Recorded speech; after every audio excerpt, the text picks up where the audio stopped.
Super net Kota ഫാബ്രിക്കിൽ top and dupatta വന്നിട്ട് അതിൽ സിൽക്ക് ത്രെഡ് എംബ്രോയിഡറി വരുന്ന സൽവാസാണ് ഈ ഒരു വീഡിയോയിൽ നമ്മൾ കാണാനായിട്ട് പോകുന്നത്. ഇത് വരുന്നത് ഒരു rust and yellow double shaded ഫാബ്രിക്കാണ്. സൂപ്പർ നെറ്റ് കോട്ടയിൽ നമുക്ക് സൂക്ഷിച്ച് നോക്കിയാൽ അത് അറിയാനായിട്ട് പറ്റും. എന്നിട്ട് യോക്കിൽ ഇങ്ങനെ സിൽക്ക് ത്രെഡ് എംബ്രോയിഡറിയാണ് ഒരു റെക്റ്റാങ്കിൾ പാറ്റേണിൽ വന്നിട്ടുള്ളത്. ഇങ്ങനെ വന്നിട്ടുണ്ട്.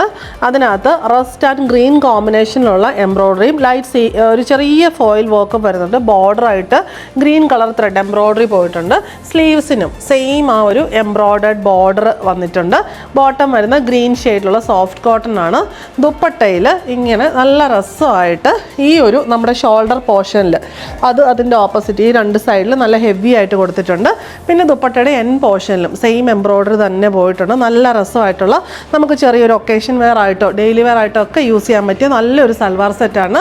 ഇതിനകത്ത് നെക്സ്റ്റ് വൺ വരുന്നത് പിങ്ക് ഷെയ്ഡിലുള്ള സൂപ്പർ നെറ്റ് കോട്ട ഫാബ്രിക്കിൽ പിങ്ക് ഗ്രേ ആൻഡ് ഗ്രീൻ കോമ്പിനേഷനിൽ സിൽക്ക് ത്രെഡ് എംബ്രോയിഡറി വരുന്നൊരു സെറ്റാണ്.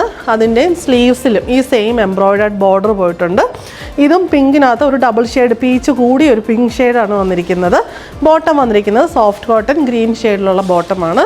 ദുപ്പട്ടയിൽ ഇവിടെ ഫുൾ ബോർഡറാണ് എംബ്രോയിഡറി വരുന്നത്. അപ്പോൾ ഒരു 2.5 ഇഞ്ച് വീതിയിലാണ് ദുപ്പട്ടയിൽ എംബ്രോയിഡറി വന്നിരിക്കുന്നത്. 4 സൈഡിലും ആ സെയിം എംബ്രോയിഡറി തന്നെ പോയിട്ടുണ്ട്. എലഗൻ്റ് ആയിട്ടുള്ള ഇതുപോലെ ഒരുപാട് daily wear function wear collections നമ്മുടെ സ്റ്റോറിലും ഓൺലൈനിലും അവൈലബിൾ ആണ്. സ്റ്റോറിൻ്റെ ലൊക്കേഷൻ വരുന്നത് പാലാ തൊടുപുഴ റൂട്ടിൽ കരിങ്കുന്ന്.